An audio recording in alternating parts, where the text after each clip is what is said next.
I like that you, in every single frame, had a different food item.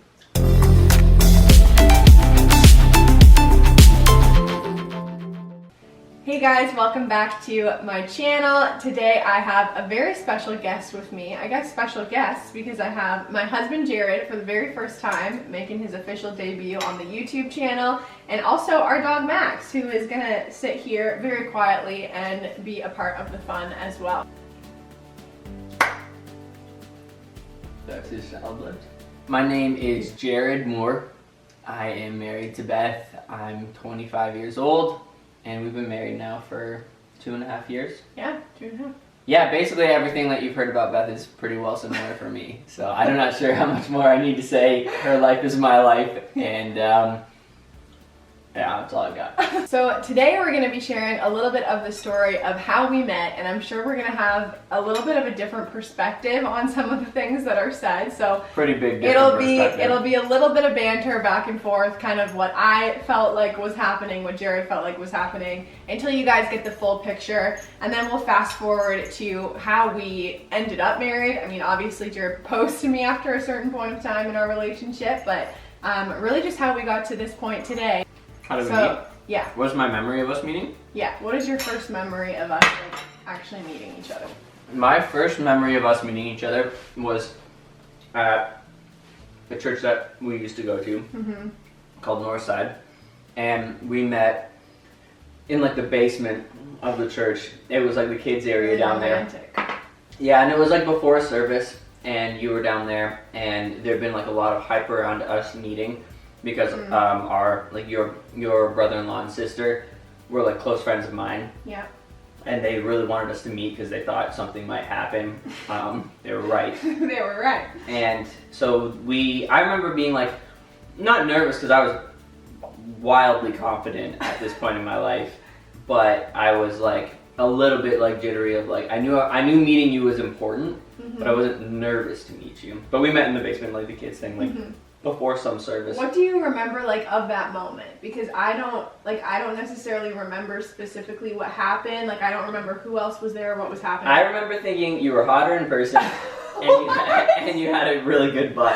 the two things that like stand out. hotter than social media?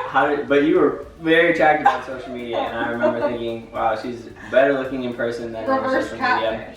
Reverse catfish. And that you had a good butt. What was I wearing?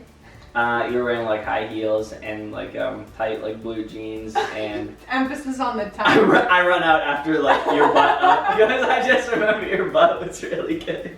That's awesome. And that was the first impression.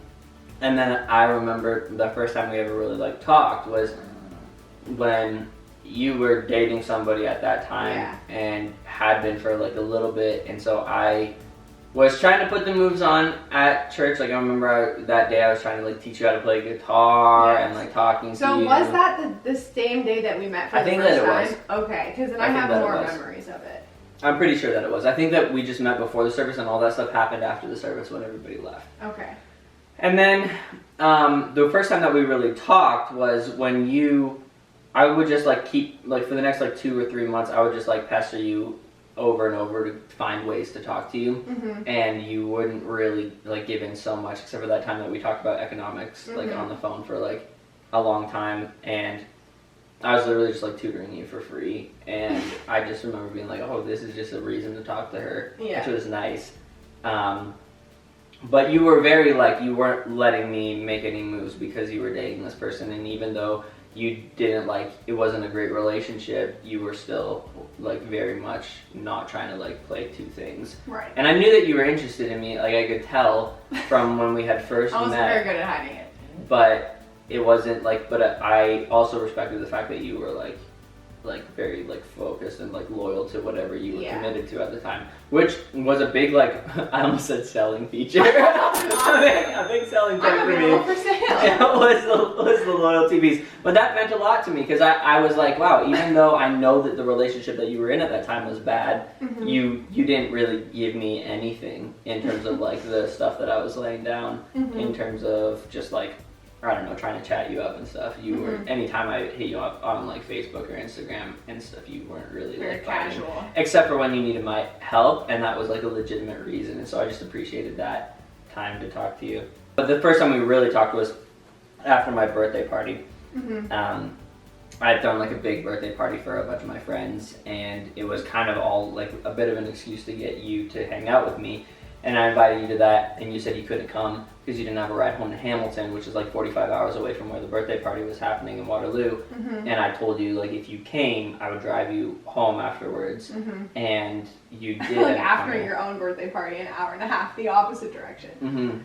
And you came, and then we talked in the car on the way back, and it was raining like really, really hard. Yeah. And it was kind of cool. I remember that conversation. Like, you were telling me a lot of stuff about your life. Like, you just opened up about everything. And I remember it being like, feeling like a little pocket because the rain was coming down so heavy outside, and it was just like we were just in this pocket for 40 minutes just like talking to each other. And a lot of other things just kind of like washed away, as that, like, as lame as that sounds. A romantic. Yeah, but it felt like this like little like car of like relationship and safety driving through, and all this rain was coming down. It's a very good like memory in my mind of when we first started to really talk. Anyways, that's a long answer. Yeah. So I feel like from my perspective, when we first met, I don't really remember like that first moment in the basement. I remember more specifically when my sister Emily and then my brother-in-law Mike were like forcing us together. Like, they kept just like fleeing the scene intentionally so that we would be by ourselves. And I think it was because they like really thought that something could be good between us, because before I actually moved to Waterloo and we met at church that Sunday, my sister had met Jared like, I don't even know how long before, like at least a year beforehand. And the day that she met you, she texted me and was like, I just met the man that you're gonna marry. And at that point I was in high school, so I was like, whatever. Like, it didn't really mean anything. I was just like, oh, that's interesting. Like, I wonder what he's gonna be like when I actually get there. But that was like my first interaction with who you were. And so I find it so weird that I don't remember that like basement moment. I just remember like when we were actually alone for the first time. It's because my butt wasn't as good as yours. Although, when you were, how old were you? Like 19? You were pretty lanky when you were 19. You were super hot, but you were like... I was skinny. You were pretty lanky. You didn't really have much of a butt. But I do remember like just the intensity of like, holy cow, because I don't think I'd ever had anyone that like my sister liked for me before. Like, every single person that I had dated, and especially the person that I was seeing at this time, like, my family didn't really like. So then when they were leaving us alone together, I just felt like this, like, what if this is, like, I was just thinking all those thoughts, like, what if this is the person I'm supposed to marry? Like, what if this is actually going to be something, like, just so much pressure on it going well. So I just remember being terrified, even though, like, I had not really much of a reason to be terrified. Like, logically, it was just like, I kind of knew that it was important as well. Like you're saying, like, I knew it was going to be important, which is why I was so freaked out. But I do remember Jared pulling this, like, hilarious move on me, because we went upstairs and we were sitting in the pews of this church, and Jared was like, oh, I heard that you're interested in playing the guitar or whatever. And I started panicking because I, like, was interested in playing the guitar. Like, I didn't know anything about guitar in reality. And he pulled one of those moves where you like come in with the hand and like start like helping me play it. Like, all those scenes where you see a guy like help a girl, like, I don't know what it's called in golf. What is it called when you swing?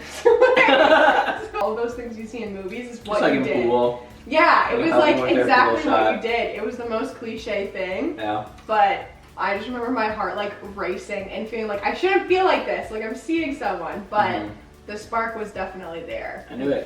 That first moment. Yeah. So who made the first move? Like, the first romantic move? What do you mean the first romantic move? Okay, the tricky thing with this is neither of us agree on when our first date was. You tell us. So, Jared asked me when we had been hanging out for probably like 2 months at that point, like just seeing each other as friends, like not really one-on-one, if I wanted to go get food, like, and have a picnic with him by a waterfall. If you think that is a date, please write in the comment section, yes, that is a date. In Jared's opinion, that was just not a date. Hanging out. It was 1,000% a date. So we went on that, And I think that one was kind of When you say it like that, it makes it sound like a date. because it was a date. Like 100% that's a date. I can understand how it would be misunderstood to be a Oh date. my god. But it was not a date. I didn't ask you out on a date. I asked you just to hang out. I don't think that you know what the difference between those two things is. So what was our first date in your opinion? Dimitri's. Okay. What happened? Um, And what made that one different, like from the waterfall? because it was like a... A date? Is that what you were gonna say? Yeah, I think because it was like a restaurant dessert place, and we were like going, and then it started raining, and I gave you my coat to run back to our car and all that stuff. Like it was more of a date. The waterfall thing was like I was just doing my best to get you to talk because you were kind of not talking to me. You were kind of boring on the first like few times we hung out. What made me boring? You wouldn't talk to me. Yeah. You would only talk to me think- about math. I think I was really closed off in the early stages. Yeah, no kidding. Okay, for context, I had like the person that I was seeing before Jared was like a very just like unhealthy relationship. Like not good. Had broken up on and off like multiple times in the span of like 3 or 4 months. And so I think I was still working through a lot of that and just like not Yeah, you told me I was too nice. yeah, like I You just were had a like, lot of walls up and You're not I wasn't mean enough for me to like you. It's like almost exactly what you said. I just wasn't used to like the way that you were Nice. well, the way that you were pursuing me in like a healthy way. I had never had that happen before. I had only had the experience of the type of guy that like slides into your DMs and like And like teach you how to It's play just, guitar like over your shoulder. no, it, like slides into your DMs and then it's just like trashy and like that type. When that's the only thing that you experience for so long and you just don't know anything other than that, it's kind of like a shock to the system. Yeah, no, I get it. To have something other than that, and so that was like weird. I get it. It was just nuts. Yeah. It was like whack. Well, in hindsight, yes. Yeah, and in the moment too. I was like, this is the worst line of thinking I've ever heard. But I understood why you would like think that way. Yeah. And I think for me, I don't know if it was before the Dimitri's date or after that, but there was like a situation where we almost called things off, like in the early stages. Yeah, it was and, after. Okay. Yeah, and like almost didn't keep going forward because you had told me you really liked me, but I was still working through so much and was kind of just like I don't know if I can do this right now. I was just afraid to mess it up. Yeah. Because you told me in the car, and I was after like, Dimitri's, and you were like, okay, thank you. yeah. And you didn't say I wasn't anything ready. back. I don't remember not saying anything back, but I wasn't ready to You did it. hear You it said thank you. at that point. And I feel like it was the day that you were like, no, I'm not going to see you anymore. And then you still drove down and like, because in the mix of all of this, Jared has been like actively like driving an hour and a half to my house and like dropping flowers off at the door and then driving away and like leaving me letters and like all of these super It was a lot. romantic things. It was a lot. And like pursuing me so intentionally. But I had just been like coming out of so much hurt that I just like didn't know how to receive that or like think that I like could be worth that, if that makes sense.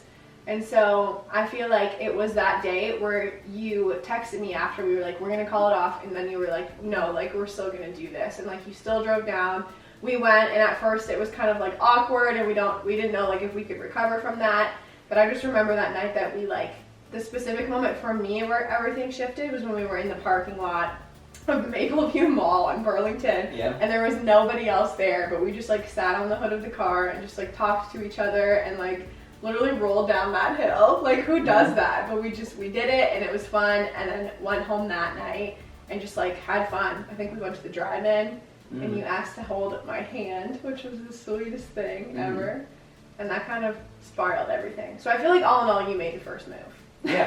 Yeah, like 400 times before you accepted the first move. Yeah, so that was good. Yeah, like the time I drove down and left you chocolate, the time I drove down and left you flowers, the time I tried to take you to the drive-in, This guy's the time I took still you to salty Wonderland, about the time I it. did all these things. Oh, who made the first move? Me so many times. Okay, so who made the first move with our first kiss? Because I think that one was me.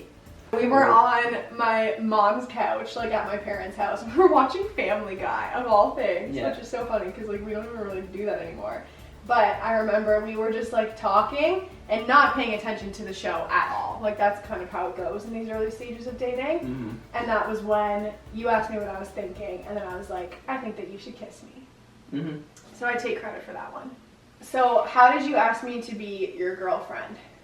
So I was like, I need some definitive marking point to move from we're just like spending a lot of time together and like each other to like we're in a relationship. And that way you didn't have to question anything, I didn't have to question anything, but there was like a period of asking, will you be like in my girlfriend, will you be in a relationship with me?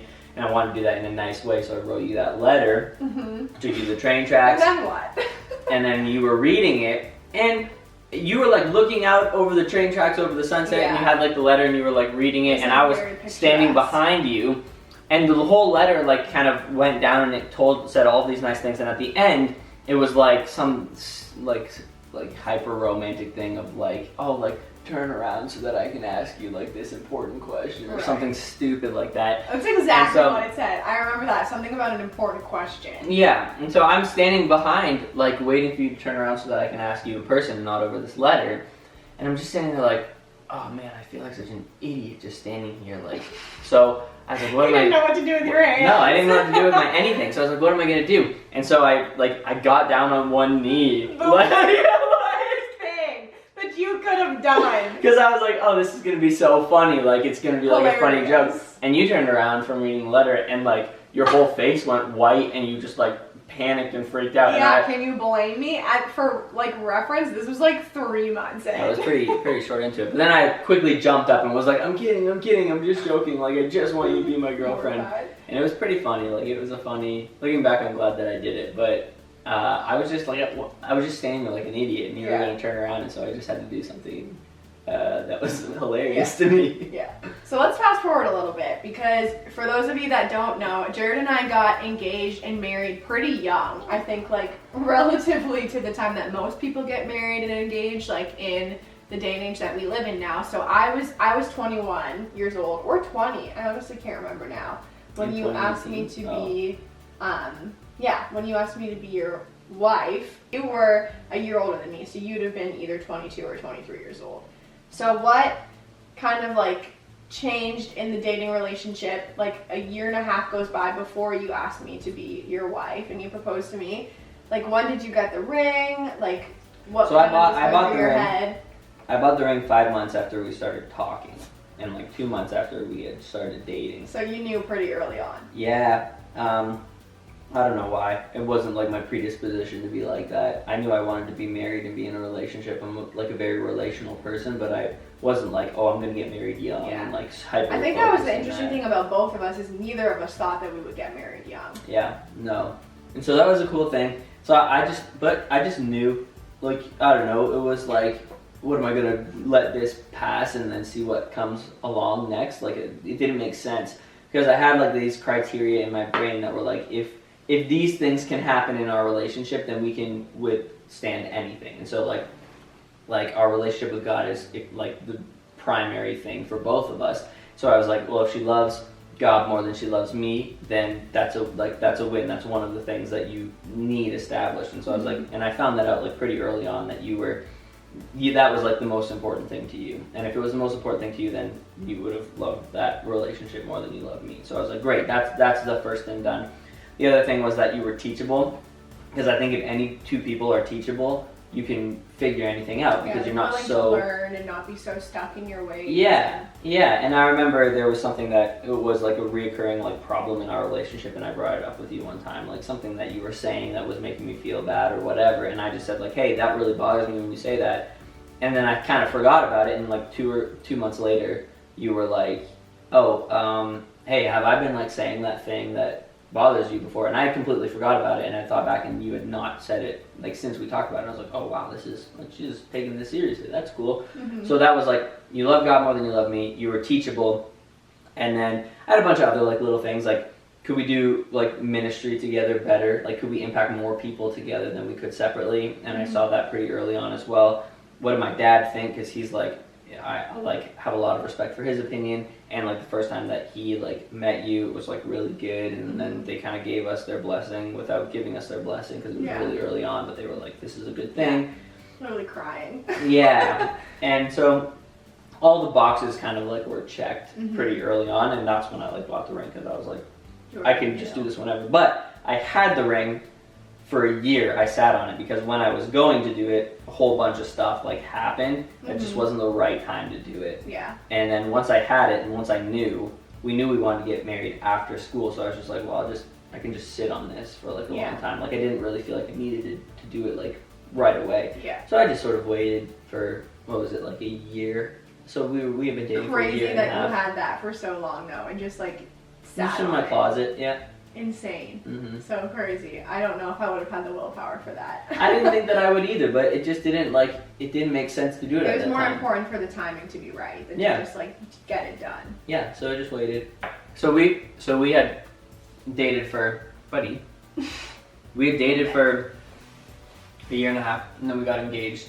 We were engaged for a year and 8 months. When we got engaged, it wasn't like a crazy thing. I knew that you really valued the photos of that moment, so I had all these crazy plans, but it was really hard to get a photographer at all the crazy plans that I had. So I just asked your sister to say like, hey, we're gonna do. Who is a photographer? Yeah, who is like a wedding photographer? That's right. If she could do like a session with us like for the website and like make up some story, and then we went down to like the harbor in Toronto. You were all dressed up and your nails were nice and all that stuff, and I was all dressed up. Important thing. And then we got there, and then we were doing like one of the poses for the shoot, and then I just asked you when we were doing the pose, and then I had like the ring, and I popped it open and asked you, and it was good. It was nice. I cried a bunch. You didn't really cry. I cried later. You cried after. It was just like the camera was off and all that stuff. And then. Yeah, so that happened. Oh, but the reason that it was like significant and why it was important is because it was the same bench in front of like on the Toronto pier that my dad had asked my mom to marry him, which was significant to me. So I wanted that to be romantic. Yeah, I wanted that to be like an important thing. So yeah, it was good. Yeah, it was a really good proposal. I feel like I kind of knew going into it because my sister had been sending me like suspicious text messages that just like alluded to the fact that something was happening, like asked me if I liked rose petals or something like that, and it's like, why would she ever like ask that? So I kind of had a feeling going into it, but was honestly just like so excited. I don't think there was ever like a worry or a question in either of our minds, even though we were so young, like about whether it was the right thing or not. I think there was a few moments, like I remember having a final conversation with my dad to just like confirm it, because I felt like you were going to propose, and the funny thing is I felt that feeling, and I was like, Dad, I need to talk to you, like I need to make sure this is right. And then the day that I like texted him ended up being the same day that you asked him for like his blessing. I just like had a feeling, and it ended up being the same day that you had like talked to them about it. And so yeah, I feel like both of us had done a lot of the work like in prayer and just knowing that it was the right thing to get to that point. When it comes to knowing like how like you were the one like for me to marry, the tricky thing with that is like I don't necessarily think that like this whole concept of soulmates is like a real thing where there's only one person in the world that like you could ever have a life with that could work, because I feel like if two people are really committed to something and like Jesus is at the center of it, that you could probably make that thing work. There are obviously other things that you want to line up, like you want to be attracted to them. Like I thought he was hot and still think that you're hot, and that's like an important piece of it. But I think the biggest thing for me was just like the fact that you love Jesus, like just plain and simple, because I knew that with that being the reality that like you would always be working on your character because you wanted to be more like Jesus.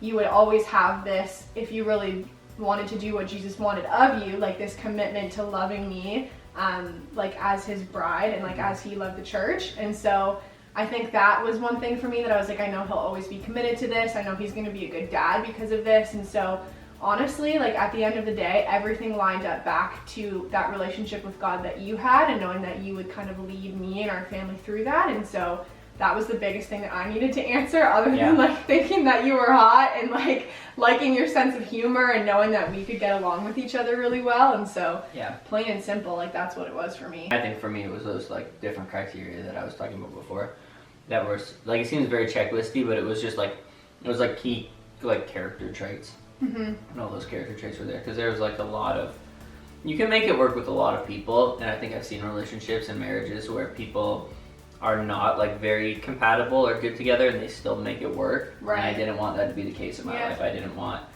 to just be like working so hard in the marriage all the time, because it doesn't allow you to be like freed up and released to work at other things in your life. Like, yeah, that's true. the other callings that God has for you, it's just really easy to do all those other things if your household is really strong and your marriage is really strong. And so I've just seen other relationships where they have to put so much of their intentionality and effort into making their relationship good that they can't really help anybody else or invite anybody else into that, because it's just like we're working so hard at just like staying together. And so I wanted those criteria to be kind of met, because I knew that if you were like that and I could stay like that, then it would be easier for us to figure this out, and then we could do more together. In terms of like helping people and being there for others. And I think that like the other thing too is like it's very like selfish, like who you think you are to have all this criteria for like somebody else. First of all, I think you should have criteria. It's good absolutely. to have standards. But also you need to be developing yourself amongst the same criteria that you hold. So like if you want to have somebody that, if you have really high standards, you have to have high standards for yourself. If you have high standards for other people, because it's like so true. You're never gonna get what you want if you aren't holding yourself to those same high standards, because that person, if they are as great as you would expect them to be, they're not gonna like also not have high standards and expect you to be as great as them. So you have to have that balance where you're still driving yourself forward in your growth and maturity in your relationship with God and all those things, if you expect to have somebody. It's that old saying where it's like, I don't know what the saying is actually. I don't know. Insert saying here. It's the saying. We'll find it afterwards and we'll put it in text. In the comment section or whatever. Yeah, I don't know. Just something about like focus less on who you're finding and more on who you're becoming. Yeah, that's good. That's a good saying. Let's leave it there. Yeah, sounds good. What is the biggest thing that you've learned since getting married at like 22 years old? Yeah, I would say the biggest thing that I've learned is that, I don't know, if you prepare a lot beforehand, like you let a lot of people into your relationship, and honestly like the good and the bad, and you get counsel from like people that are smart in your life and you have the right people around you, it's not that hard to like have a good like healthy marriage if you have the right person and the right people around you and you are becoming the right person. I think the harder thing is to then allow people to be in your life as you stay married. Like it's really easy to get like really insular, and it's just us and you and me and Max and like the things that we're doing, and we just get really focused on it. Yeah, but not even like codependency. It's just like really insular, and I think that that's not how we're like built. Like marriage is like an opportunity to bless more people together than you could apart, and I think you've got to really focus on inviting people in, especially if your disposition is to be like not so like welcoming with people in your life. If you're not, and that's not, and like maybe you're a bit more introverted, maybe you are like you're really like you like your life a certain way and people like infringe on that, whatever. And I'm not saying that either of us are sort of like that, but I think like my thing is like I often am insecure to ask people into things because I'm like, they wouldn't want to, or like I'll get a no. And I think your thing is like you like to have like alone time, and so between the combination of those two things, we really have to overcome that in order to invite people in, and that's where like the work comes for us as opposed to like this, because this is pretty like decent in general.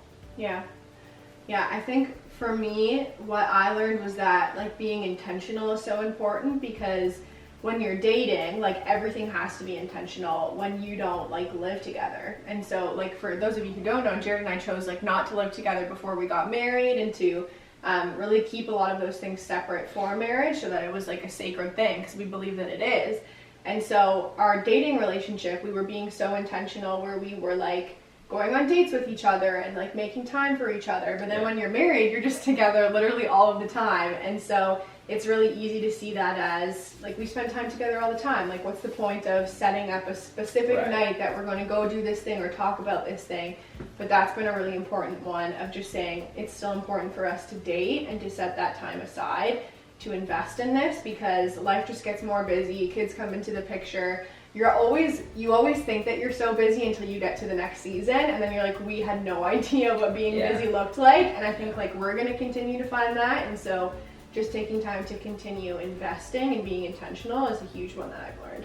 Yeah, it's good. Yeah. Well, thanks for watching, guys. I hope that you enjoyed this video today, that you learned something, or that it was encouraging to you.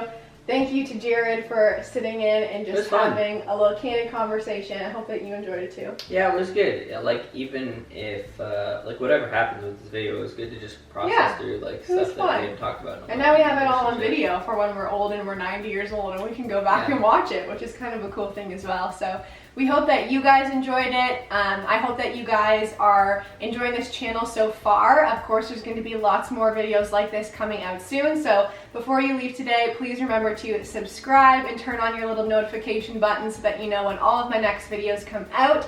And you can also stay tuned with everything going on in both of our lives, really. If you follow me on Instagram, my username is @BethGraceMoore, and we would love to get to know you there. So send us a message, let us know what you guys want to see next on the channel, and we'll see you next time. Cool.